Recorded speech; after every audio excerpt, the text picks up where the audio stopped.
낙심을 극복합시다. 네, 오늘 낙심에 대한 내용인데요. 누구나 우리는 한계를 느낍니다. 여러분의 한계는 무엇입니까? 어떤 한계를 경험하고 있냐는 말입니다. 혹시 여러분은 지금 그 한계 때문에 낙심하고 있지는 않습니까? 저도 이 한계를 절실히 느끼고 살아가고 있습니다. 어떤 한계를 느끼고 있는지 가만히 한번 생각해 봤습니다. 먼저는 아버지로서의 한계를 느끼죠. 저희 딸과 아들에게 더 잘해주고 싶은데 잘 되질 않습니다. 눈치도 없고 또 말귀도 잘 못 알아먹고 그래요. 여기다가 뭐 찜질방 한번 가자 하는데 참 안 가져요. 왜냐하면 찜질방 한번 가면 새벽기도 못 나와가지고 안 가져요. 또 남편으로서 한계도 있죠. 아내의 마음을 잘 이해해주고 또 채워줘야 하는데 이게 참 어렵습니다. 아내의 마음을 잘 못 알아주는 그런 남편입니다. 또 담임 목사로서의 한계도 있습니다. 하고 싶지만 할 수 없는 일이 있고 또 하기 싫은데 해야 될 일도 있지요. 그래서 참 저 자신의 한계를 느낍니다. 또 개인적인 한계도 있지요. 실력이 부족하다는 생각이 많이 들어서 채워보고 싶은데 어느새 나이가 좀 들었더라고요. 그래서 한계를 느낍니다. 또 체력의 한계도 느끼고요.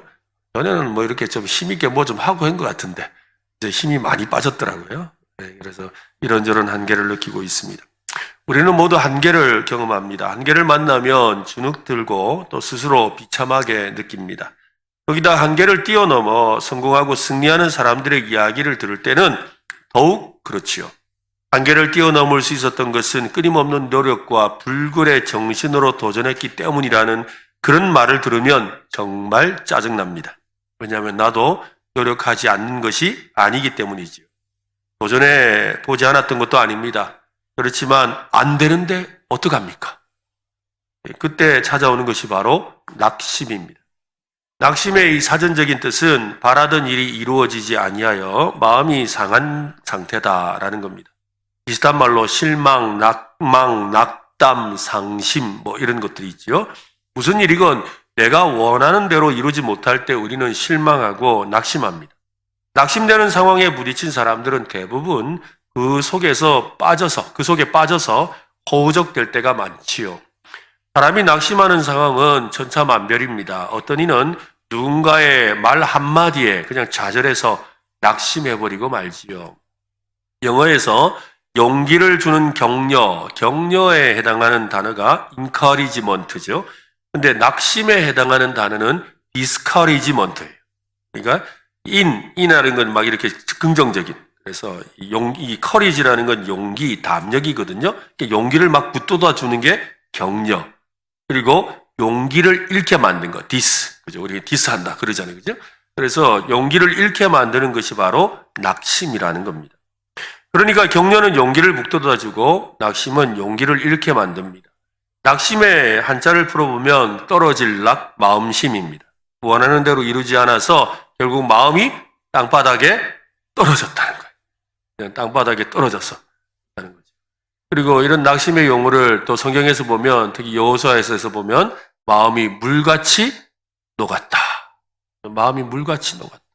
그러니까 물같이 녹았다는 건 뭐예요? 마음이 단단히 잡히지 않는다는 거잖아요. 그냥 이렇게 허무적허무적 한다는 거죠. 그러니까 그만큼 마음에 낙심이 되었다. 이런 그런 뜻이겠지요. 살면서 낙심할 일이 참 많습니다. 그 낙심이 절망으로 이어진다면 위험하지요. 낙심의 수렁에 빠져들면 영적으로 무기력해지고 결국 절망에 이르게 됩니다. 이 절망은 희망을 잃었다라는 겁니다. 어떤 분은 영적인 절망을 영적 자살이라고 한답니다. 여러분, 낙심하다가 절망에 이르지 않기를 간절히 바랍니다. 낙심할 일은 있지만 절망하면 안 돼요. 그러면 이제는 이 깊은 그냥 끝없는 수렁에 빠져드는 것과 같습니다. 낙심에서 어서속히 벗어나야 하지요. 왜냐하면 낙심이 쌓이면 절망하거든요. 그러니까 이 낙심을 잘 극복해야지. 그러지 않으면 낙심이 절망이 되어서 더 이상 헤어나오지 못하는 상태가 된다는 겁니다. 오늘은 어떻게 하면 낙심에서 벗어나고 낙심을 극복할 수 있는지를 살펴보려고 합니다. 고린도후서를 읽으면 아주 심각한 낙심과 맞서 싸운 한 사람을 만나게 됩니다. 그는 한동안 절망에 빠졌지만 그는 겨우 살아남았습니다. 그의 말을 한번 들어보십시오. 오늘 본문 읽었던 말이죠. 8절 9절 오늘 본문입니다. 형제들아, 우리가 아시아에서 당한 환란을 너희가 모르기를 원하지 아니하노니 자기가 낙심할 만한 환란이 있었다는 겁니다. 힘에 겹도록 심한 고난을 당하여 살 소망까지 끊어졌다. 절망한 상태까지 갔다는 거예요. 너무 힘들어가지고 절망할 수밖에 없는 상태까지 갔대요. 우리는 우리 자신이 사형 선고를 받은 줄 알았으니 이는 우리로 자기를 의지하지 말고 오직 죽은 자를 다시 살리시는 하나님만 의지하게 하심이라. 그런데 이거는 어떻게 했다는 거예요? 하나님만 의지함으로 낙심을 극복했다라는 거죠. 그렇습니다. 낙심을 극복하는 답을 먼저 찾았습니다. 어떻게 하면 된다고요? 하나님만 의지하라라는 것입니다. 그는 바로 사도 바울이지요. 바울은 한계 상황을 경험했습니다. 살 소망까지 끊어지는 절망에 빠졌습니다. 여러 번 고린도를 방문하려는 계획을 세웠습니다. 고린도 교회에 연락을 넣고 약속을 했습니다. 그런데 피치 못할 사정으로 고린도 교회를 방문할 계획을 취소할 수밖에 없었습니다. 당시는 오늘날처럼 교통이나 또 운송수단이 발달한 시대가 아니었습니다. 더군다나 전화나 인터넷도 없던 시대지요. 오직 사람 편으로 보내는 편지에 의존할 수밖에 없었습니다. 지금 편지를 써서 전달해도 몇 달이 지나야 받아볼 수 있는 상황입니다. 그러니까 답답함과 의욕이 서로 간에 점점 커질 수밖에 없는 그런 상황이었습니다. 엎친 데 덮친 격으로 바울은 복음을 전하다가 굉장한 시련을 겪고 있었습니다. 우리가 아시아에서 당한 환란을 너희가 모르기를 원치 않는다. 힘에 겹도록 심한 고난을 겪으며 살 소망까지 이를 끊을 정도였다라고 했으니까 얼마나 힘들었겠습니까? 또한 사형 선고를 받았다는 느낌이 들 정도였다니까요. 바울은 정말로 힘들고 절망스러운 상황에 있었습니다. 그런 바울을 더욱 힘들게 하고 낙심하게 만드는 일이 있었습니다. 지금 자기가 겪는 고난도 굉장히 힘들단 말이죠. 비록 예수 그리스도를 위하여 자기의 몸에 예수 그리스도의 십자가를 짊어진 것 같은 그런 고난을 겪지만 이게 너무 겨우 견뎌내고 가는 거예요. 그런데 여기에 그냥 더 갖다 붙는 게 있다는 거죠. 바울의 사정을 알지 못하는 사람들이 여기저기 다니며 내뱉는 악의에 찬 비난과 거짓말 때문이었습니다. 그들은 바울의 사도직에 대해서 공격하고 약속을 깨는 믿을 수 없는 사람이라고, 자기 이속만 챙기는 아주 파렴치한 인간이라고 험담을 늘어놓고 있었습니다. 이게 참 힘들죠. 우리도 그렇잖아요. 사실 누가 이렇게 뒤에서 험담하면 참 힘들어요. 저도 이렇게 그런 일을 전에 새벽 기도 때 말씀드렸죠. 제가 머리가 휘어진 이유를. 그죠? 네. 열심히 달리는데 옆에서 뭐라 해보세요. 그리고 꼭 어떤 느낌이냐면 제가 예전에 축구를 하는데 같은 이제 목사님끼리 축구를 했는데 이 키는 저보다 아주 작아요. 작은데 얼마나 다부지지 이분하고 하다가 갑자기 이분이 툭 치는데 옆구리를 맞았거든요. 그냥 하고 그냥 쓰러져 버렸어요. 이 몸싸움인데 하여튼 툭 치는데 그래 알았어요. 정말 달리는데 옆구리 한 대 맞으면 그냥 쓰러지는 거예요. 열심히 잘 달리고 있는데 누가 험담 한마디 하면 푹 쓰러질 수밖에 없잖아요. 바로 낙담하게 만드는 그게. 이게 별말 아닌 것 같은데 근데 그 말이 그냥 탁 꽂히면 그냥 막 쓰러질 수밖에 없는 거예요. 지금 사도 바울이 그런 심정이었다는 거죠. 하나님을 섬기는 우리는 이 낙심에 맞서 싸우는 법을 배워야 합니다. 그렇지 않으면 절망에 빠지게 됩니다. 우리를 낙심시키는 것에는 어떤 것이 있을까요? 우리를 어떤 게 낙심시킵니까? 아까 험담, 그죠? 누가 나에게 험담하는 거, 또 비난의 말, 또 사실은 이 피로가 낙심케 하기도 하죠. 또 좌절이 있습니다. 또 어떤 일에 대해서 실패할 때, 또 두려움도 있죠. 또 혼자만 있다는 외로움도 있습니다. 특히 관계적인 어려움에서 오는 낙심은 보이지 않는 내면 세계에 큰 상처를 주죠. 내상을 입는다는 겁니다. 그냥 이렇게 내가 실력이 좀 모자라서 낙심한 건 어떡하겠어요. 그런데 관계적인 이 어려움에서 오는 낙심은 오래가요. 겉으로는 표가 안 나는데 속이 문드러지니까 오래가는 거예요. 낙심과는 전혀 상관이 없어 보이는 다윗도 수많은 낙심을 통과했습니다. 다윗은 낙심에서 깊은 절망에 빠질 수밖에 없었던 순간이 있었습니다. 사울 왕이 끊임없이 죽이려고 추적했습니다. 다윗은 어쩔 수 없이 적국인 블레셋으로 망명을 갔어요. 도저히 이 이스라엘 땅에서는 버틸 수가 없는 거예요. 광야 생활, 또 굴에 숨는 것도 이제 한두 번이지. 이제 온 사방을 이잣듯이 잡으니까 찾아다니니까 도저히 안 되겠다 싶어서 그래서 블레셋으로 망명을 갔어요. 그랬더니 이제 사울이 안 찾는 거죠. 왜냐하면 저 나라 너무 남의 나라에 넘어가 버렸으니까. 그래서 그곳에서 본의 아니게 살게 되었습니다. 그는 시글락이라는 지방의 한 성읍에 머물게 되었습니다.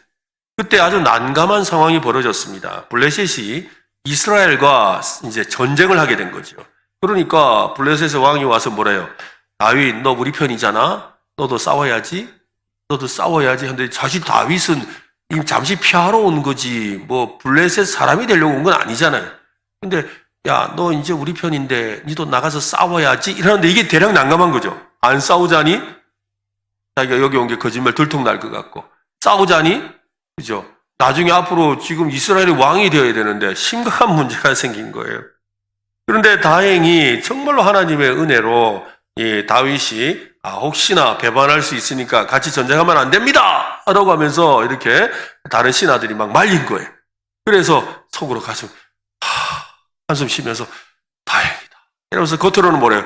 나도 싸우고 싶은데. 실제로는 뭐예요? 싸울 마음도 없으면서 나도 싸울게요. 나도 싸울게요. 실제로는 뭐예요? 다행이다 하면서 싸울게요. 하면서 그러고 나서 집으로 돌아온 거예요. 자기가 살던 시글락이라는 동네로 이렇게 돌아오게 되었죠. 다윗과 함께 했던 600명의 병사가 이 블레셋 전선에서 이렇게 돌아오자마자 말할 수 없는 참혹한 장면을 목격하게 되었습니다. 아말렉 족속이 이 다윗이 살고 있는 다윗과 그 모든 식구들이 살고 있는 그 시글락을 침략한 거예요. 뭐 다윗도 없고 군사들 다 데리고 나가고 그냥 아녀자만 있는 그 동네에 쳐들어와 가지고는 그리고는 막 불 지르고 그 다음에 가져갈 거 다 가져가고 그리고 아내자들도 붙잡아가지고 호로로 데려가 버린 거예요.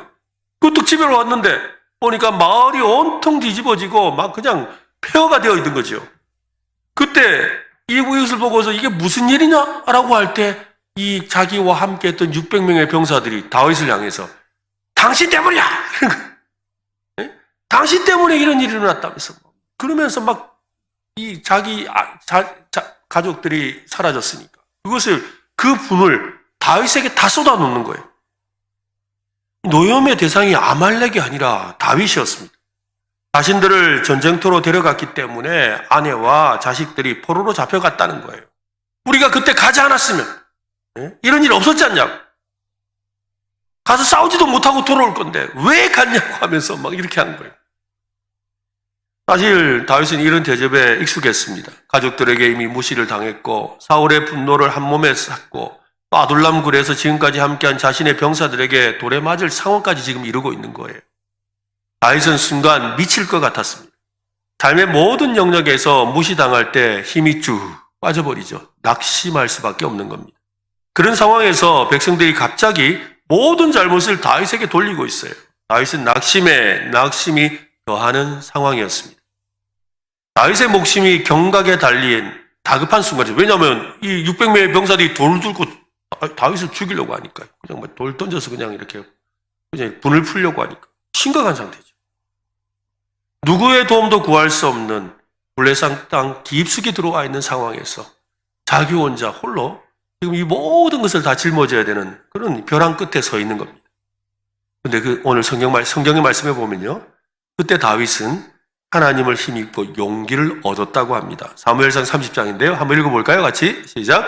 백성들이 자녀들 때문에 마음이 슬퍼서 다윗을 돌로 치자 하니 다윗이 크게 다급하였으나 그의 하나님 여호와를 힘입고 용기를 얻었더라. 오늘 우리 가운데 낙심하는 분이 있다면 오늘 하나님으로 힘 입으시기를 바랍니다. 용기를 얻으시기를 바랍니다. 상황은 discourage, 그죠? 우리 용기를 뺏어가지만 하나님은 우리에게 encourage, 용기를 불어넣어 주십니다. 하나님은 오늘 우리에게 용기를 주시기를 바랍니다.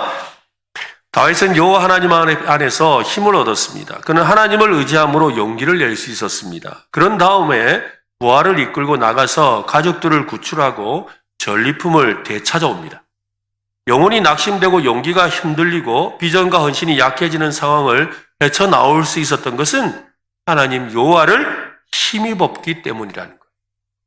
나를 도와줄 사람 없나 안 쳐다보고 누구 쳐다봤다고요?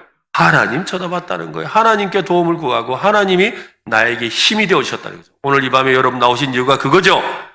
그죠? 오늘 하나님으로 힘을 얻으시기를 바랍니다. 우리가 의지할 것은 하나님밖에 없습니다. 하나님밖에 피할 곳이 없습니다. 하나님밖에 우리를 도와주실 분은 없습니다. 이것을 빨리 깨달으면 깨달을수록 좋지요. 결코 자만해서는 안 됩니다. 지금 잘 깨닫는 것 같고 지금 하나님을 잘 의지하는 것 같다고 앞으로도 그럴 거라고 자만하면 안 됩니다.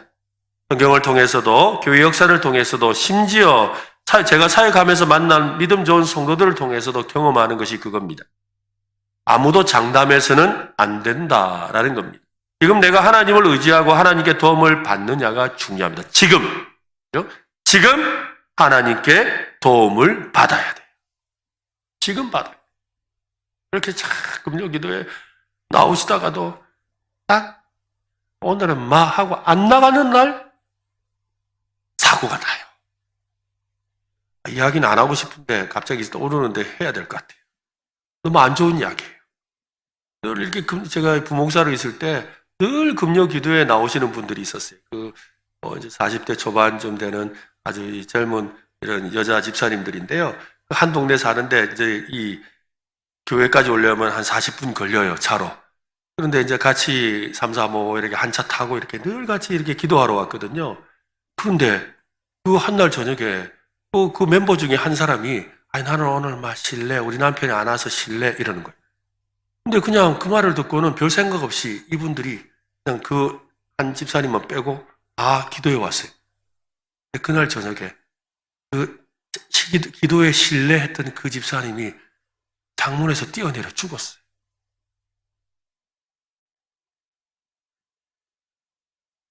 남편이 늦게 온다고 남편하고 말다툼하다가 차라리 죽을란다고 뛰어내려 버렸어요.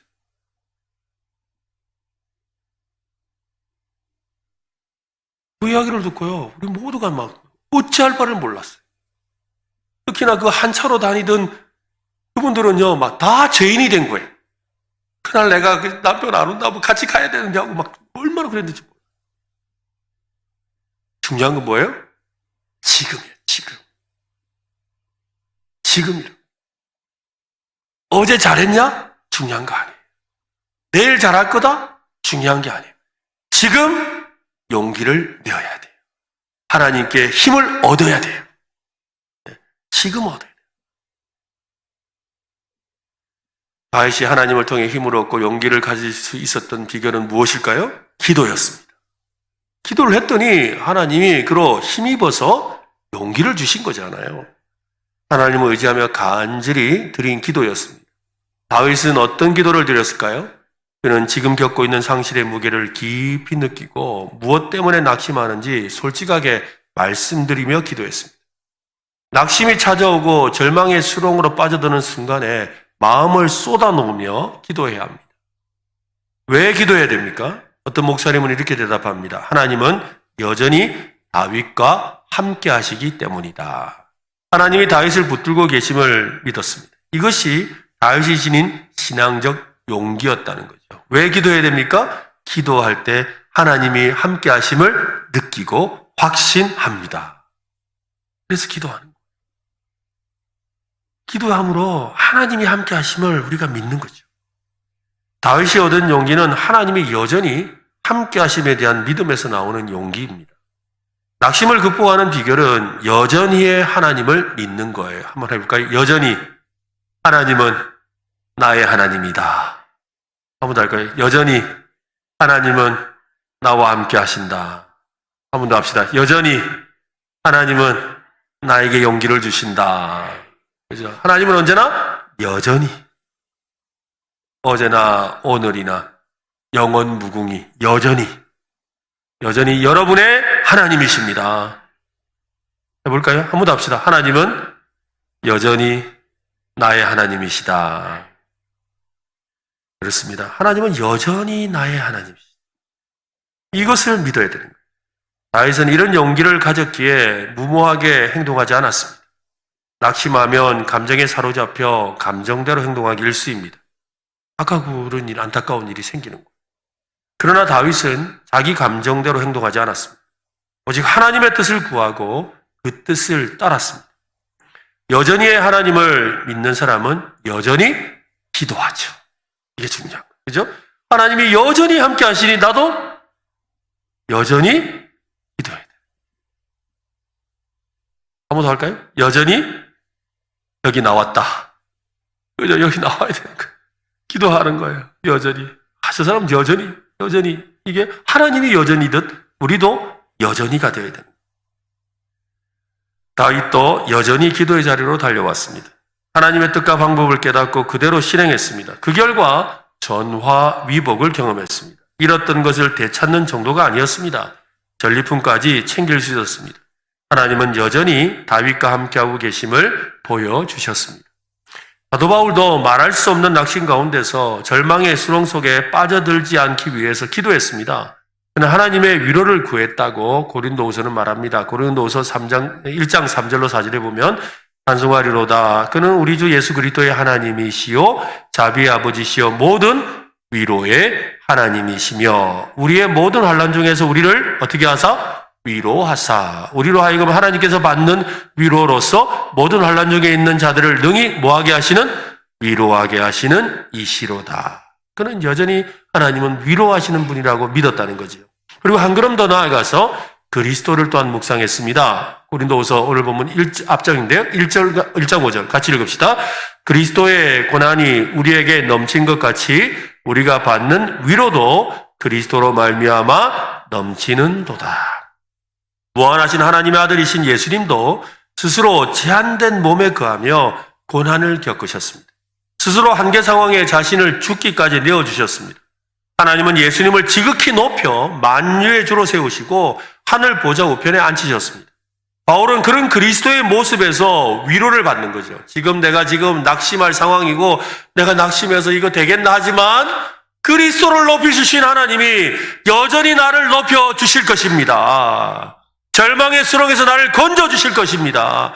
사망의 권세에서 건져주신 하나님이 내 삶도 그렇게 건져주실 것을 믿고 위로받았다는 거예요. 그리스도가 경험하신 하늘의 위로를 받기를 원했습니다. 바울은 고린도 교회 성도들에게 힘주어 말합니다. 고린도후서 4장 8절로 10절에 보면 우리가 사방으로 어겨쌈을 당하여도 쌓이지 아니하며 답답한 일을 당하여도 낙심하지 아니하며 박해를 받아도 버림받지 아니하고 거꾸로 트림을 당하여도 망하지 아니하고 우리가 항상 예수의 죽음을 몸에 짊어짐은 예수의 생명이 또한 우리 몸에 나타나게 하려 함이라. 예수의 생명이 뭐예요? 부활, 승천, 그죠? 우리도 비록 낙심해서 마음이 땅에 떨어지는 것 같았지만 그러나 하나님 우리를 들어서 용기를 주시고 힘을 주시고 살아나게 하실 줄로 믿습니다. 사무엘의 어머니 누군지 아시죠? 누구예요? 한나예요. 한나는 그의 남편 엘가나가 있지요. 엘가나는 와 둘이서 잘 살았는데 애를 못 낳았어요. 그래서 너무너무 답답해서 엘가나가 둘째 아내를 맞이했습니다. 그가 분인나죠. 엘가나는 한나가 임신하지 못해서 낙심했을 겁니다. 삶이 뜻대로 풀리지 않자 엘가나는 스스로 문제를 해결하기로 했습니다. 두 번째 아내를 맞이한 겁니다. 둘째 아내 분인나를 통해 낙심이 해결되었죠. 왜냐하면 애를 낳았으니까요. 그런데 그 일로 인해서 더 큰 낙심이 기다리고 있었습니다. 스스로 낙심을 해결하려고 할 때 오히려 낭패를 보는 거죠. 당장에 눈앞에 낙심은 해결된지 몰랐지만 더 큰 낙심이 기다렸어요. 왜? 한나와 분인나로 인해서 그의 삶이 영 고달픈 거예요. 그리고 진짜 마음에는 한나를 사랑하는데 한나는 늘 마음이 힘들어하는 걸 보니까 자기가 더 낙심되는 거예요. 그래서 막 갑절로 좋은 것도 주고 사랑을 마음껏 베푸는데도 한나는 늘 시리에 빠져 있으니까 더 낙심이 될 수밖에 없죠. 결국 자기가 한 일이 낙심을 해결하고자 했던 일이 오히려 더 낙심하는 그런 일이 되고 말하는 거예요. 자식을 낳은 둘째 아내 분인나는 한나를 괴롭히고 업신여겼습니다. 한나는 낙심이 더해지고 있었습니다. 엘가나는 첫째 아내 한나를 더 사랑했지만 그것으로는 한나를 위로할 수 없었습니다. 해마다 엘가나는 이 두 아내를 데리고 한 30km 떨어진 거리에 있는 실로, 그때 당시에는 예루살렘 성이 없던 시절이기 때문에 실로에 여호와의 성막이 있었거든요. 그래서 이 실로로 방문했습니다. 실로에서 하나님께 제사하면서 분인나는 더욱 의기양양했죠. 하나님이 나에게 복 주셨다 이러면서 우리 아들을 위해서 이렇게 제사를 드립니다 하려니까 막 옆에 있는 한나는 볼수록 어떻게 돼요? 얼마나 낙심이 되겠어요. 나도 하고 싶은데 못하는 거죠. 얼마나 힘들어요. 한나는 한없는 수치와 실망 속에서 낙심할 수밖에 없었습니다. 하지만 낙심하며 절망 속으로 끝없이 빠져들지는 않았습니다. 그가 자리에서 일어났대요. 아내가 막 분인나가 남편 앞에서 자기 아들 자랑하면서 막 우리 아들도 제사 지내주세요 막 이러고 있을 때 얼마나 속이 힘들겠어요. 그때 자리에서 일어났대요. 자리에서 일어나서 그가 간 곳은 하나님을 찾으러 갔습니다. 자신의 마음을 하나님께 쏟아 놓았다고 합니다. 사무엘상 1장에 보면요. 한나가 마음이 괴로워 여호와께 기도하고 통곡하며 소원하여 이르되 만군의 여호와여 만일 주의 요정의 고통을 돌보시고 나를 기억하사 주의 요정을 잊지 아니하시고 주의 요정에게 아들을 주시면 내가 그의 평생에 그를 여호와께 드리고 삭도를 그의 머리에 대지 아니하겠나이다.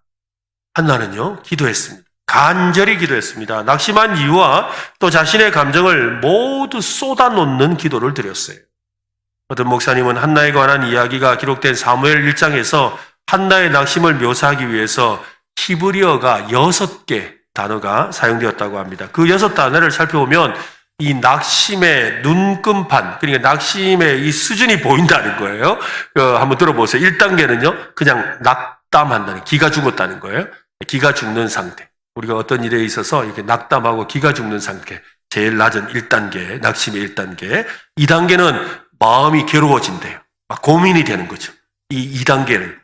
그리고 3단계는요, 비참해진대요. 비참해져서 고통스럽죠. 마음이 고통스러워요. 4단계는 마음이 막 슬퍼지죠. 이유 없이 막 슬픈 거예요. 자기 신세가 한탄이 되면서 막 슬퍼지는 거예요. 5단계는 마음에 원통이 생겨요. 원통함이 생긴다는 거예요. 그리고 6단계는 참지 못하고 격분하는, 막 그냥 아무나 보면 막 화가 나서 막 어찌할 바를 모르는 그런 상태가 된다는 거죠. 이 한나의 낙심은 절박함으로 이어졌고 절박함 속에서 하나님께 부르짖었습니다. 엘리 제사장이 한나의 모습을 보고 오히려 오해해서 나무랄 정도였습니다. 그는 이미 6단계에 이르렀는데 그 6단계에 이를 때 그 분을 갖다가 분인나에게 엘가나에게 쏟은 것이 아니라 어디에다가? 하나님 앞에 와서 쏟아놨다는 거예요. 하나님 앞에 와서 그것을 쏟아놓은 거죠. 한나는 자신의 어떤 심정으로 기도하고 있었는지를 설명합니다. 아마 이 엘리 제사장이 가만히 보니까 저 여자가 와가지고는 기도를 하는지 술에 취했는지 이러면서 뭘 하는데 보니까 제정신이 아닌 것 같은데 이런 생각이 든 거죠. 그래가지고 이게 정신을 안 차리고 이러면서 그러니까는 나 술 취한 거 아니에요. 술 취한 거 아니에요. 나 그런 거 아니에요. 그러면서 자기 사정을 이야기해요. 1장 15절에 보면요. 한번 읽어볼까요? 같이 시작. 한나가 대답하여 이르되 내 주여 그렇게 하지 아니하니이다. 나는 마음이 슬픈 여자라. 포도주나 독주를 마신 것이 아니요 여호와 앞에 내 심정을 통한 것뿐이오니. 여호와 앞에 내 심정을 어떻게 했다고요? 통했다. 이 통했다는 말이 뭐예요? 쏟아 놓았다라는 거예요. 하나님 앞에 내 심정을 쏟아 내었다. 우리 찬송가 가사 있잖아요. 너 예수께 조용히 나가 내 마음을 쏟아놓으라. 쏟아놓으라.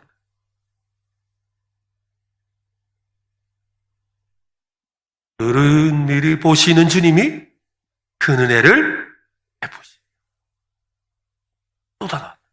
이미 요 앞에 내 심정을 통한 것뿐이요. 마음을 쏟아놓았다. 어떻게 쏟아놨을까요? 하나님 원통에 죽겠어요. 하나님 어떻게 이럴 수가 있어요? 그죠?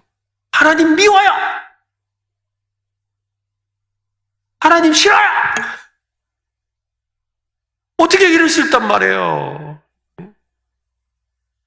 그렇게 하나님께 쏟아놓았겠죠. 여러분, 하나님 미워하여 하는 말이 하나님 진짜 미웠다는 거예요? 우리 학생들도 여기 많은데 학생들 엄마한테 엄마 미워! 한 적 있죠? 여러분, 여러분 자녀가 엄마 미워, 아빠 미워 하면 그 말 듣고 이놈이 날 미워하는 거라 생각합니까? 아무도 그렇게 생각 안 하잖아요. 미워라고 하는 아이가 착한 아이예요, 사실. 있다는 말도 안 하고 나가서 사고 치면 안 돼요. 그렇잖아요. 자기 마음을 토하는 거잖아요. 자기가 왜 지금 힘든지를 말하고 있는 거죠. 우리의 방법이 통하지 않아 낙심이 밀려올 때 가장 먼저 우리가 해야 할 일은 하나님께 우리의 마음을 쏟아내는 것입니다. 하나는 무엇을 쏟아놓았을까요? 6절도 보세요. 16절인데요. 또 한번 읽어봅시다. 시작. 당신의 요정을 악한 여자로 여기지 마옵소서. 내가 지금까지 말한 것은 나의 원통함과 격분됨이 많기 때문이니다. 아까 원통함은 낙심의 5단계, 격분은 낙심의 6단계.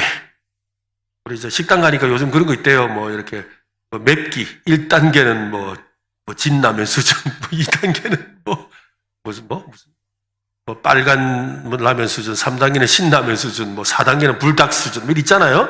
그처럼 지금 6단계 최고 수준까지 지금 와 있다고 자기 이야기하는 거 아니에요? 원통함과 격분을 쏟아 놓았습니다. 엘리는 한나를 축복하며 하나님께서 기도를 들어주시기를 바란다고 했습니다. 그 후로 그런데 놀랍게도 한나의 얼굴이 완전히 달라졌어요. 18절 말씀을 보면 이르되 당신의 요정이 당신께 은혜 있기를 원하나이다 하고 가서 먹고 얼굴에 다시는 뭐가 없다? 근심빛이 없다. 낙심한다 안 한다? 안 한다는 거예요. 안 한다. 낙심을 다 누구에게 쏟아놨어요? 하나님께 다 쏟아놓고 나니까 할 낙심이 없다 이 말이에요. 이게 중요한 거예요. 하나님께 낙심을 다 쏟아놓고 나니까 자기 안에 낙심이 남은 게 없는 거예요. 지금 이 상태가 되었다는 거예요. 낙심이 사라진 겁니다. 한나를 사로잡고 있던 낙심이 사라진 것은 무엇 때문입니까? 엘리 제사장이 축복의 말을 해주었기 때문입니까? 아닙니다. 기도 응답을 받았기 때문일까요? 아닙니다. 어디에도 하나님이 그래 아들 낳을 기다 말 안 했습니다. 여러분 아직. 네? 아직 임신의 임자도 임하지 않았어요. 시작되지 않았어요. 그렇다면 무엇이 그녀의 낯빛을 바꾸었습니까? 모든 낙심을 하나님께 쏟아 놓았다는 것이죠. 이게 참 중요한 거예요. 우리 찬송가 여러분 은혜를 좀 많이 받으세요. 전날의 한숨 변하여 내 기도 되었고, 그죠? 네.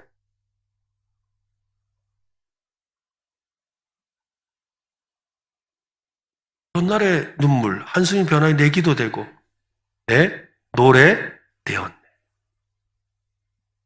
바로 그거예요. 낙심하고 힘들었던 그것이 기도가 되고 내 찬송이 된 거예요. 한나의 심령에 있던 모든 낙심을 쏟아놓자 그 심령에는 믿음밖에 남은 것이 없었어요. 다 쏟아놓고 나니까 믿음만 남았다는 거예요. 믿음만. 낙심할 만한 상황이 바뀐 게 아닙니다. 상황은 그대로잖아요. 자기는 아직 애를 낳지 못하는 여자고 본인 나의 아들은 잘 자라고 똑같은 상황. 그런데 뭐가 달라졌어요? 그의 마음에 믿음이 작동하기 시작한 거예요. 한나는 아직 임신도 못했고 본인 나는 여전히 한나를 무시하며 괴롭혔고 남편 엘가나는 눈치도 없고 제대로 위로할 줄도 몰랐습니다. 여기서 우리는 중요한 사실을 깨달아야 합니다. 상황이 바뀐다고 낙심이 사라지는 것이 아닙니다. 한나가 바뀌어 있습니다. 한나에게는 낙심을 담아놓을 자리가 없는 상태가 되어 있습니다. 하나님은 한나를 돌아보셨고 그의 기도를 들어주셨습니다. 한나는 임신하고 아이를 낳았습니다. 그 이름이 바로 뭐죠? 한나의 아들 이름이 사무엘. 사무엘의 뜻이 뭐냐면 하나님이 들어주셨다. 하나님이 들어주셨다. 한나가 낙심 중에 하나님께 드린 기도를 들어주셨다는 말입니다. 하나님은 우리가 낙심 중에 드리는 기도를 신실하게 들어주십니다.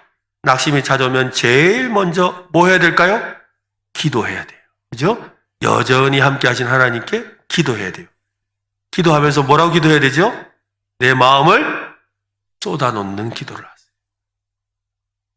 믿음만 남을 때까지 쏟아놓으세요. 어느 목사님의 책에서 이 낙심일 때 그것을 극복하는 노하우를 소개하는데요. 아주 유익한 처방 같아요. 한번 들어보세요. 낙심이 오거들랑 산책하고 하나님께 마음을 쏟아라. 하나님을 경배하는 노래를 들으며 눈물로 주님께 노래해라. 하나님께 쓰라린 통곡을 터뜨리며 기도하라. 하나님의 신실하심에 관한 시편을 기도로 바꿔라. 다른 사람들이 내게 준 다양한 격려의 말을 나 자신에게 되풀이해라. 하나님께서 과거에 나를 어떻게 돌봐주셨는지를 기억하고 감사하라. 고난과 믿음이라는 주제를 다루는 책을 읽거나 영상 강의를 들어라. 마지막으로 나는 나의 일이 아닌 하나님의 일에 참여하고 있다고 확신하라. 무슨 말입니까? 이 일은 하나님의 일이다. 내가 하나님께 맡겼으니까. 기도는 하나님께 맡기는 거잖아요. 여러분, 처음 듣는 이 표정하면 안 됩니다. 기도는 하나님께 맡기는 거잖아요. 우리 문제를 하나님께 맡기는 거 아니겠어요? 하나님이 좀 해결해 달라고 우리가 맡기는 거잖아요. 아닙니까? 그냥 와서 이렇게 그냥 푸념하고 가는 겁니까? 기도가 푸념이 아니잖아요. 그죠? 기도가 하소연이 아니잖아요. 기도가 그냥 내가 할 일이 없어가지고 그냥 와서 이렇게 그냥 주저리 하다 가는 거 아니잖아요. 하나님께 맡기는 거잖아요. 맡아주세요. 하나님 해야 됩니다. 이거 아닙니까? 제발 맡아 좀 해주세요. 그죠? 바로 그거잖아요. 바로 그거잖아요. 하나님 맡기고 갑니다. 하나님 맡깁니다. 하나님 겁니다. 하고 맡기는 거잖아요. 그러니까 누구 일이에요? 하나님 일. 그러니까 하나님의 일에 참여하고 있다고 확신하는 게 필요합니다. 나를 낙심시키는 것이 변하게 된다면 그것을 바꾸는 책임은 주님께 있습니다. 나는 그 짐을 우리 주님께 어깨에 올려드리면 되죠. 그것이 바로 기도라는 거예요. 그러면 보통 하루 정도 지나면 낙심이 사라진답니다. 하나님의 은혜가 우리의 영혼에 채워지고 낙심 대신에 용기가 생기는 것을 느낍니다. 다시 일어서는 용기 말입니다. 그 용기는 바로 믿음이지요. 낙심을 뒤로하고 용기를 내어서 믿음의 걸음을 내딛게 되는 것입니다. 여러분, 홍해바다는 또 요단강은 내가 믿음의 발걸음을 내디디면 갈라지는 거죠. 그렇죠? 내가 믿음의 발걸음을 내디뎌. 그러니까 용기 있게 일어나서 걸어가면 나를 낙심케 하는 상황도 갈라집니다. 믿으시길 바랍니다. 믿음은 현재에서 미래를 보는 것이지요. 그것은 낙심을 극복하는 믿음입니다. 갈라디아서 6장 9절 말씀 읽고 같이 찬송하고 기도할 텐데요. 같이 읽겠습니다. 크게 시작. 우리가 선을 행하되 낙심하지 말지니 포기하지 아니하면 때가 이름에 거두리라. 한 번 더 시작. 우리가 선을 행하되 낙심하지 말지니 포기하지 아니하면 때가 이름에 거두리라. 아멘. 이대로 여러분 낙심하지 마시기를 바랍니다.